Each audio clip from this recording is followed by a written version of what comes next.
Hello and welcome everyone, this is Kalibovich coming to you with another Flesh and Blood video. Set 8 for Flesh and Blood Dynasty is almost upon us. It is going to be with us next week as of time of recording this video. It's going to land on November the 11th, 2022. And LSS has some surprises in store for us for the set. Last time we've had a supplemental set, we saw a new hero emerge for Classic Constructed, and that was the infamous Starvo. But now, not only are we getting some new heroes, I mean, there's Emperor, there's Yoji, but we also are getting Arachne, a new hero and an entirely new class of assassin. It's not the same as a merchant or an adjudicator or a shapeshifter, who are not getting any class cards. No. The assassin class is fully supported in the Dynasty set. So we are going to get a whole slew of new cards and new strategies, not only for Classic Constructed, but also for Blitz, as there will be a young version of the hero there as well. So there is a lot of hype for this, and given that it is a new hero and an entirely new way of playing the game, I am guessing that in the first week or two after the expansion's release, the set's release, you are going to be seeing a lot of Arachne huntsmen in your local armories. Is it going to be a good hero? Well, today I would like to theorycraft a bit and tell you what I think about the hero and how it's going to play. The video will not have a full deck list included because I don't want to just put something that has no coherence whatsoever. Once I test the deck a bit, I might throw in a list here or there, so you can check that out as it comes in the future. So, what does the hero do? Arachne Huntsman reads with the usual stats of 4 intellect and 40 health.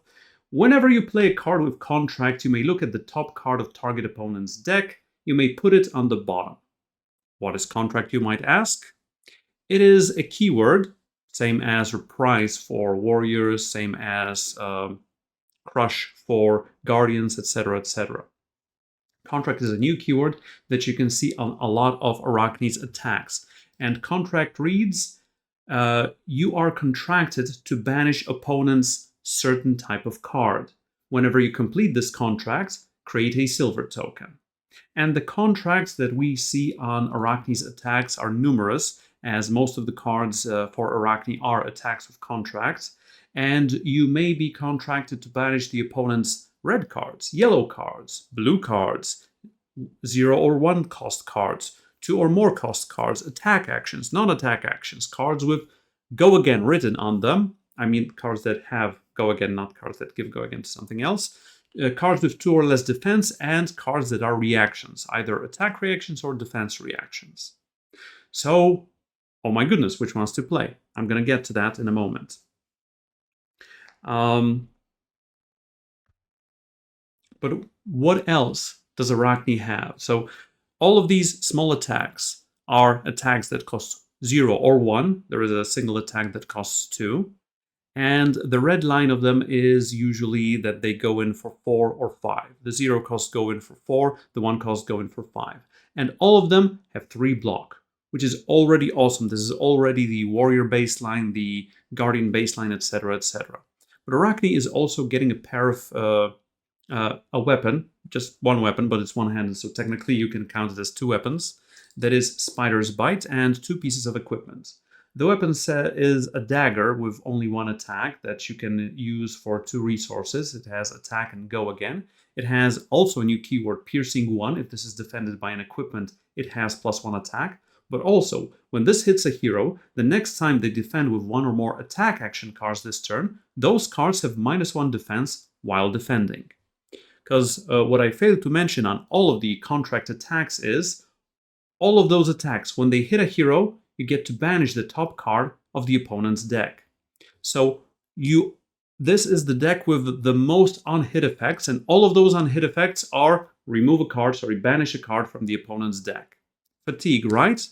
But also, remember, going back to Arachne's ability, whenever you play a card with contract, you may look at the top card of target opponent's deck. You may put it then on the bottom of their deck. And you are looking at the card. It's not reveal a card, so the opponent doesn't know what it is. They don't know what you're putting on the bottom of their deck. So the first interaction you might think of is messing up with the opponent's pitch stack, especially if you are going for a longer game, for a second cycle or a third cycle even. Also, Arachne's ability is a two-pronged attack. Either you can deny your opponent good cards, like red attacks, like their combo pieces, etc., putting them on the bottom of their deck, or you can put cards on top of their deck or keep them on top of their deck for the attacks that are contracted for doing exactly that. So if you are playing Annihilate the Armed, that is a contract that wants you to banish opponent's attack action cards, and you see an attack on the top of your opponent's deck, well, you might keep it there, because you are more than likely to hit the opponent at least once that turn. Also, if you keep these cards on the top of your opponent's deck and you are not able to hit them, you have the added information of what the opponent has in their future hands. And information in the game of Flesh and Blood is very important because you know what they are able to do. And on more than one occasion, it is a very important resource, that knowledge. Okay, so I was going about Spider's Bite. So not only does it have piercing, so it is just a small stabby attack.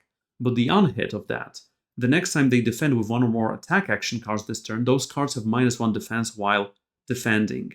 And yeah, sure, you can be playing against decks like Dromai or Icelander or Kano that don't have a lot of, or Warrior, like more like Dorinthia, that don't have a lot of attacks, and then Spider's Bite are not that useful. On the other hand, the rest of the decks are running between 20 and 50 attacks per 60 cards more often than not. So this is a huge benefit, allowing you to break through with your first contract. The other two pieces that Arachne has is Mask of Perdition. It is the head equipment with Battle Worn and 1 defense. While Mask of Perdition is in your graveyard, at the start of your turn, you may destroy 2 silvers you control. If you do, equip Mask of Perdition. So once you use it up, you can rebuy it for 2 silvers, and remember, you are getting those silvers for the contracts you fulfill. Also, Mask has attack reaction. Destroy this. Target assassin attack action card gains when this hits a hero, banish the top card of their deck. So if you have the Mask and you know your attack is going through, you can banish it for an additional... you can destroy it for an additional banish from the opponent's deck, which also might mean more silver for you, but it also might mean more fatigue for you, sort of, more card denial for the opponent. The other piece of equipment is a legendary leg piece, Black Tech Whisperers, also Battle Worn and 1 defense. While Black Tech Whisperers is in your graveyard, at the start of your turn you may destroy 2 silvers you control. If you do, equip Black Tech Whisperers. So a lot of rebuys for those pieces of equipment, and this already means that the silver is going to be worth a lot. Like literally, silver is worth a lot, but in the case of Flesh and Blood, even more so. Attack reaction on the legs. Destroy this. Target assassin attack action cards gains. When this hits a hero, it gains Go again. Wow, okay, so Assassin has a lot of 0 and 1 cost attacks. And this is not only a way of giving those attacks Go again, because they don't have inherent Go again, but also, what this means, it is like a reusable... what's that? Dragon Scalers. Wait, what was the name? The Scalers, the most useful boots in the game. But those are used on 0 or 1 cost attacks. This is for assassin attack actions that hit a hero, okay? And these are reusable.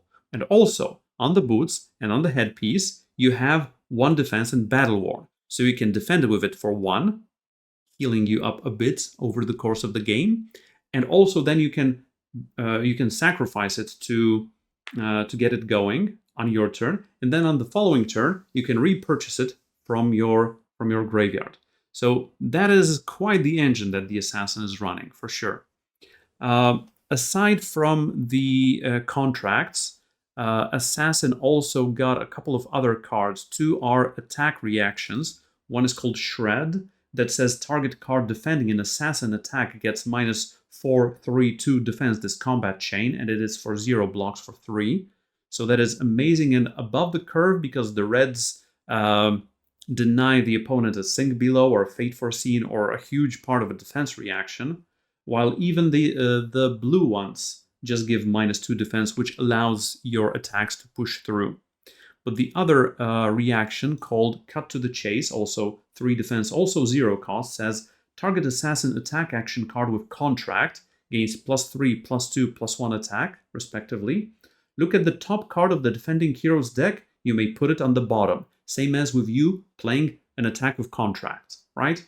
So you can churn through the opponent's deck in several ways, with you hitting them or even not hitting them, setting up a contract or not. And setting up those contracts seems to be really worthwhile. There's also a special attack called Regicide that I'm going to get to in a moment, but also a very interesting card that is called Payday. It is a blue assassin action for 0 with 3 defense that says, if you've completed a contract this turn, create 4 silver tokens. Another day, another job, another rat to kill.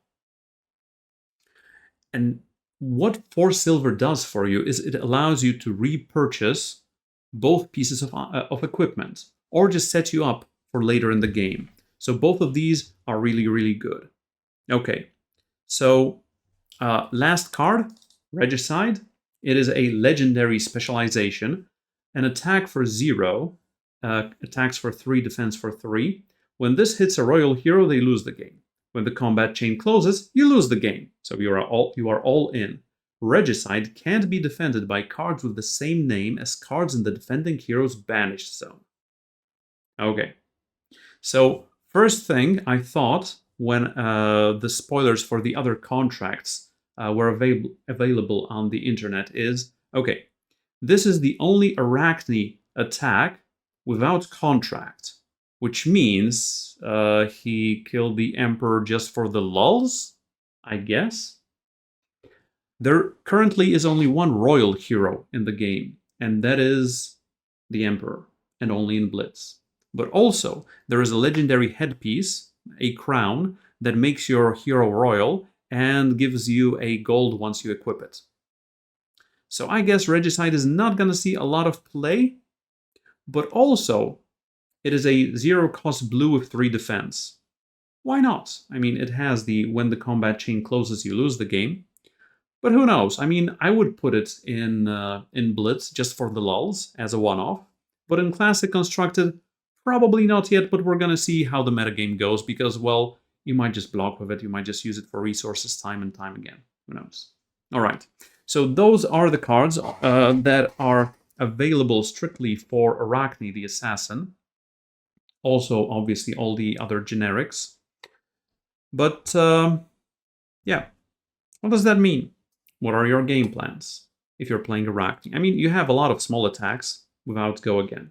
How are you going to break through? Well, there are a lot of ways for your attacks to gain Go Again. Not only do I think about the boots, but for the boots you also have to remember that you have to hit the opponent. It's not like Snapdragon Scalers, okay, that was the name, Snapdragon Scalers, where the attack gains Go Again whether you hit or not. You also have some attack reactions that allows your attack to push through. But also you have some other ways of giving your attacks Go Again, like Art of War, like Lead the Charge, which is technically not giving it Go Again, but giving you an action point. You have Captain's Call, which can give an attack Go Again. You have Razor Reflex, but once again, you have to hit. So, yeah, there are a lot of ways of setting up turns where you can really go wide. On the other hand, remember, all of your cards, all of your class cards, literally all of your cards block for 3. No exceptions. Even the reactions, even Payday, all the attacks. Okay? And you have 2 pieces, 2 equipment pieces that block for 1 and can be reused. Okay? The head and the legs. Especially, you can block with them early on and then use them for their reactions. Which means that you're effectively having a lot of 3 blocks and or 4 blocks for some breakpoints. Like, for example, if you're playing against Briar, if Briar is still a thing after the World Championships, because, I don't know, I mean, there There's a couple in the top 8, who knows, it might be gone by the time you see this video. But even in other decks, there are some 4 attack on hits, like Mounting Anger and Snatch and Fi. So you block with a hand card for 3, and you block for 1 with the equipment. And your hand's block is always, when you're thinking about class cards, it's always worth 12, which is a lot.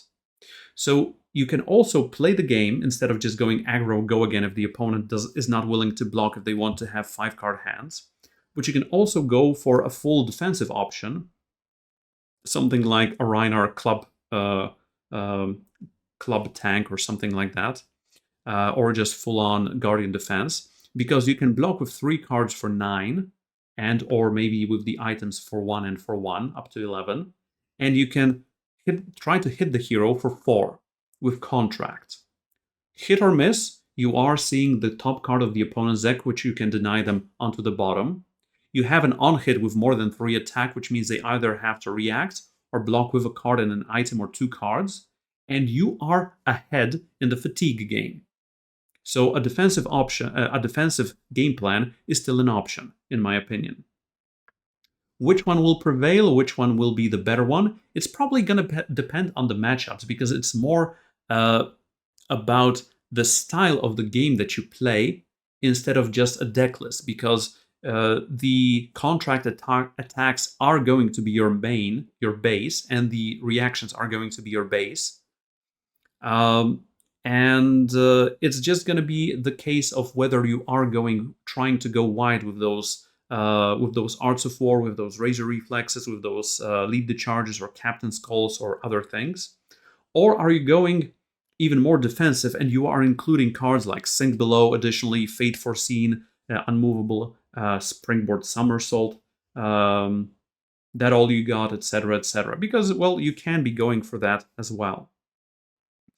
Now, as far as the good and bad matchups of the deck, honestly, I have no idea. I know the cards are available on Talishar and you can play with them, but I'd rather wait and just build the deck IRL and play in my LGSs against IRL opponents to see for myself how that goes, because that's where most of my information comes, because, well, I think I get more information playing IRL than from Talishar, but that's just me.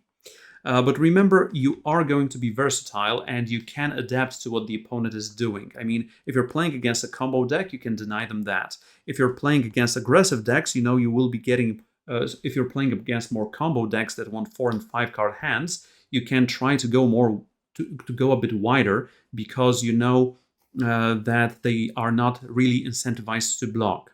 If you are against control decks, well, you have those daggers still that try to break through. I mean, Guardians do have a lot of attacks, more often than not. So going for those daggers is going to mean a lot, unless you catch Oldham's Earth reaction. Then it's slightly worse, but still.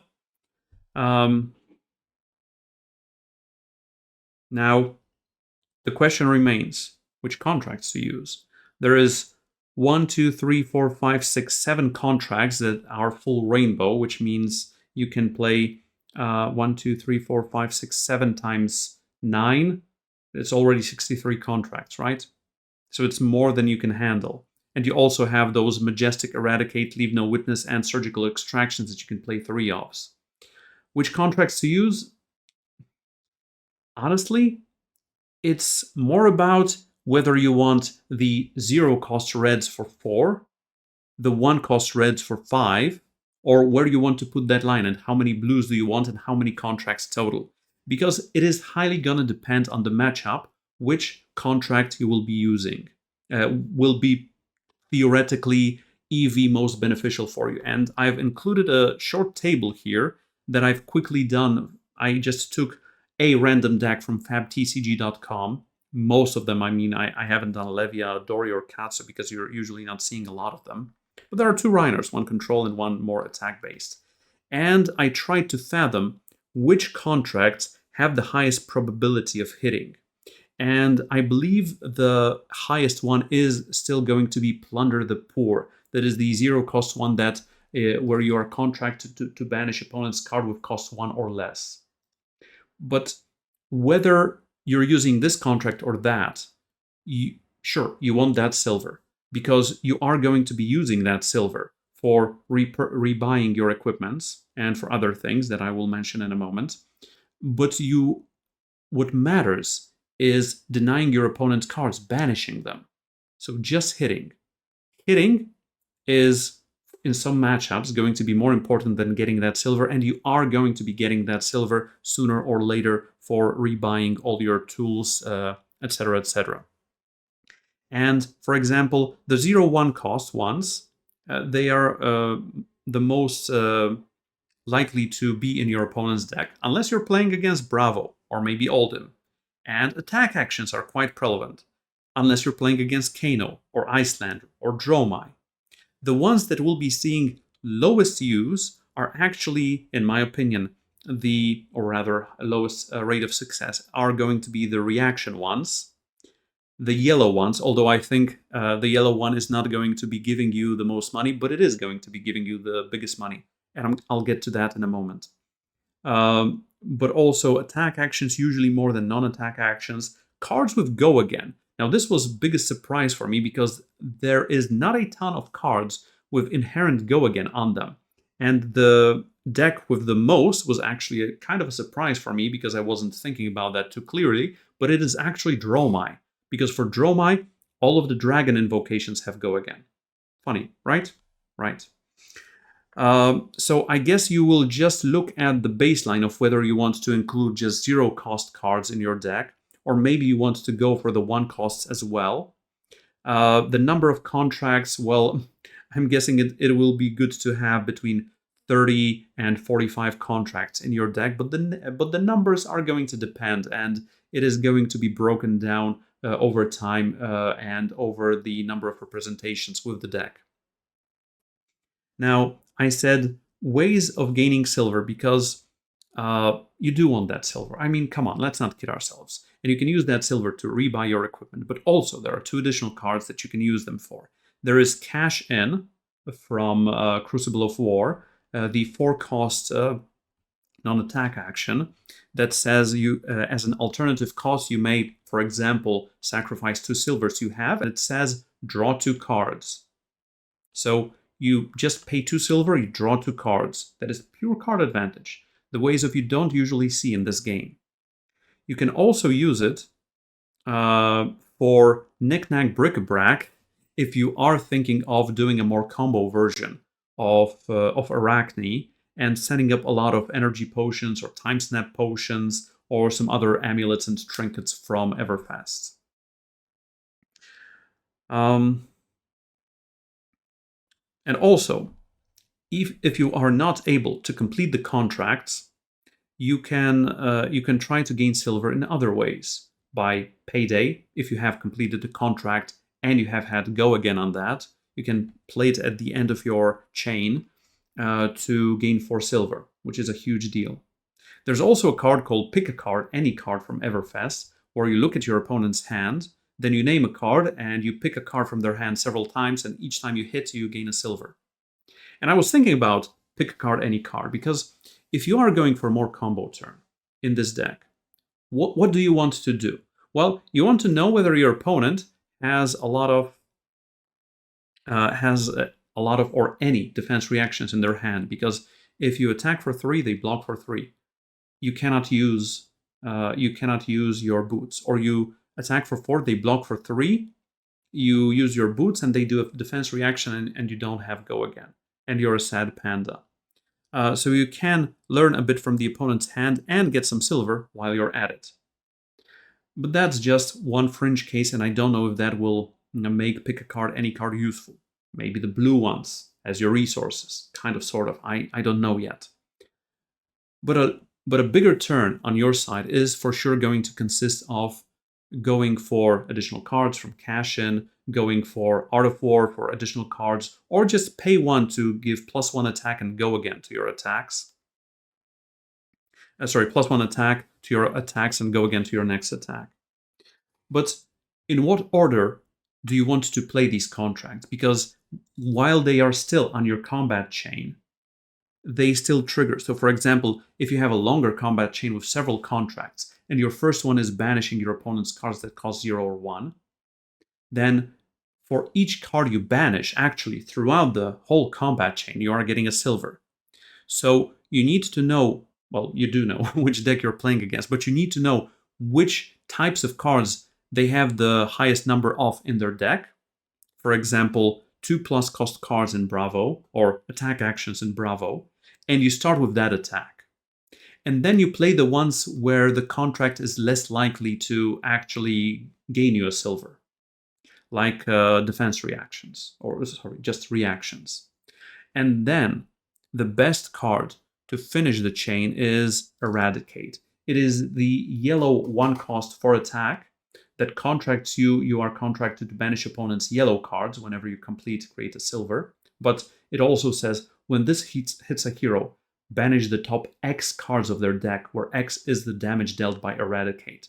So this is going to be your finisher, because the opponent will try to block as many on-hits as possible. And if you finish with Eradicate, you have the option of banishing 4, 5, 8 cards from their deck. Now that is huge when it comes to fatigue, and it can gain you 1,000,000 silver, right? And also, don't forget, if you draw into a blue heavy hand and you have several silver that you know you're not going to be using, you can always use a silver. Pitch a blue, use the silver, redraw a card. That is a very mid-game or end-game mulligan, trying to look for your combo pieces, or just for your reactions that are left in your deck. Okay, well, this is just a lot of theory, and I do still think that a lot of people will be playing Arachne for the time being, for the first couple weeks at least, trying to see if this hero does anything in their local LGSs. So you are going to, if you want to play Arachne, prepare yourself for a lot of mirror matches. That is for sure. But also, yeah, I like exploring new avenues in a game, and for sure Arachne's playstyle is going to be something else entirely. So I cannot wait to play this in some classic constructed in the weeks to come. And is this hero going to be good? Is it going to be top tier? Is it going to be annoying? Is it going to be as good as Starvo and getting to Living Legends as fast as Starvo? Time will tell. And maybe I will tell you also more bits about this hero in non-Theorycraft but more regular videos about that, or in some other Flesh and Blood videos. And until then, have enormous fun playing the game, and I'll see you at the tables. Kalebovic out.